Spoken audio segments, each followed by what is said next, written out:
2 ans déjà à la tête du ministère de l'enseignement primaire, secondaire et professionnel, Gaston Moussémina Bongala a réussi à imprimer sa marque, sans trahir la nécessité de s'inscrire dans la continuité lorsqu'il est question de préserver les acquis positifs. Toute son action repose sur la stratégie sectorielle de l'éducation et de la formation 2016-2025. Un document qu'il a trouvé sur la table et qui s'est engagé à concrétiser ces 3 axes prioritaires, à savoir développer l'accès et assurer l'équité, améliorer la qualité des apprentissages ainsi que renforcer la gouvernance du système. En 2 ans, le patron de l'EPSP a réussi à bouger les lignes. En ce qui concerne l'accès et la rétention, il y a la construction de 10 salles de classe d'une capacité de 500 élèves à l'Institut de la Gombe 1, fruit de la coopération sino-congolaise, et la construction de 114 écoles primaires dans le cadre du projet APEP 2, résultat de la coopération agissante entre la France et la RDC.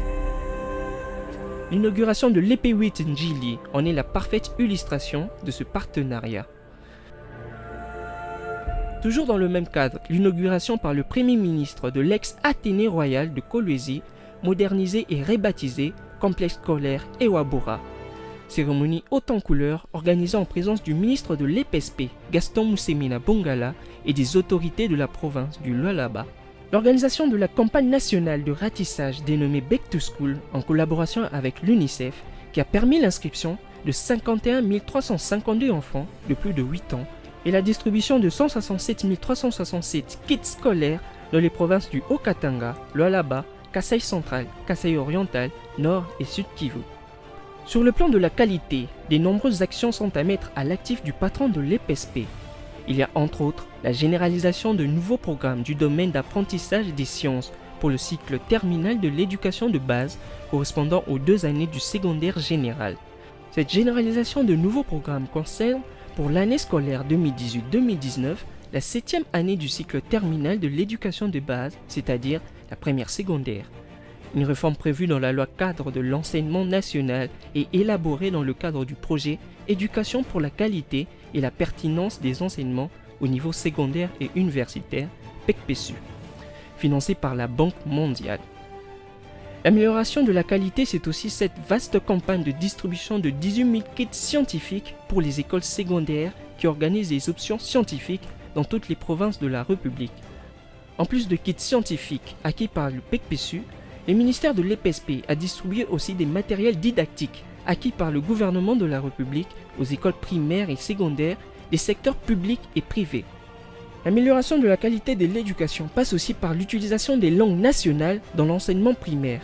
Le goût de cette campagne de sensibilisation, qui s'est étendue sur l'ensemble de 48 provinces éducationnelles, a été donné par le ministre de l'EPSP en février 2018 à Tchéla dans le Congo central. La campagne appuyée par le Partenariat mondial pour l'éducation à travers le projet d'amélioration de la qualité de l'enseignement a un impact pédagogique positif chez les apprenants.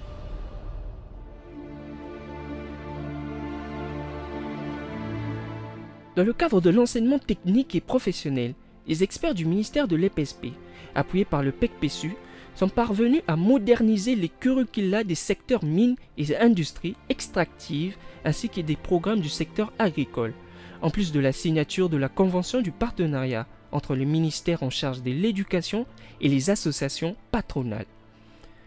La convention signée dans le cadre du nouveau mode de gestion des établissements de l'ETPE, soutenu par le PECPESU, définit les conditions d'une collaboration efficace pour une meilleure adéquation entre la formation et l'emploi.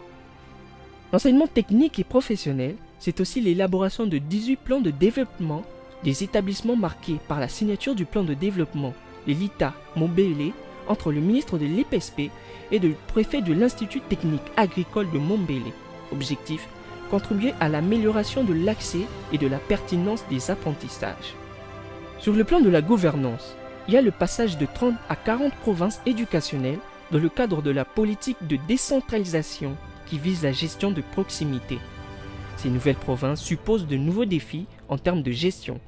C'est ainsi que le ministère de l'EPSP, à travers l'inspection générale, a organisé du 23 au 28 avril 2018 le 8e concours d'accès aux cours des inspecteurs dont les résultats ont été publiés en octobre dernier par le ministre Gaston Moussémina Bongala. 7 350 lauréats ont été retenus sur plus de 10 000 candidats. Ces nouveaux inspecteurs, qui devront passer une formation théorique et pratique, viennent ainsi rajeunir le corps des inspecteurs et combler la carence constatée dans les provinces éducationnelles nouvellement créées.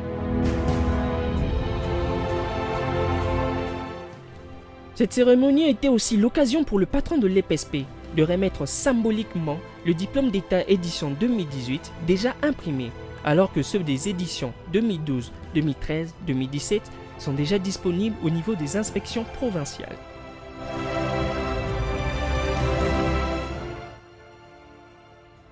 Gaston Moussemena aura aussi inscrit son nom dans les annales de l'EPSP en créant la première chaîne de télévision thématique de l'éducation dénommée EducTV, dont le lancement officiel du signal a été donné par le ministre de la Communication et Médias. Objectif de cette chaîne, pilotée par des professionnels des médias rodés, assurer la visibilité des activités des ministères en charge de l'éducation et la diffusion des émissions à caractère pédagogique et éducatif.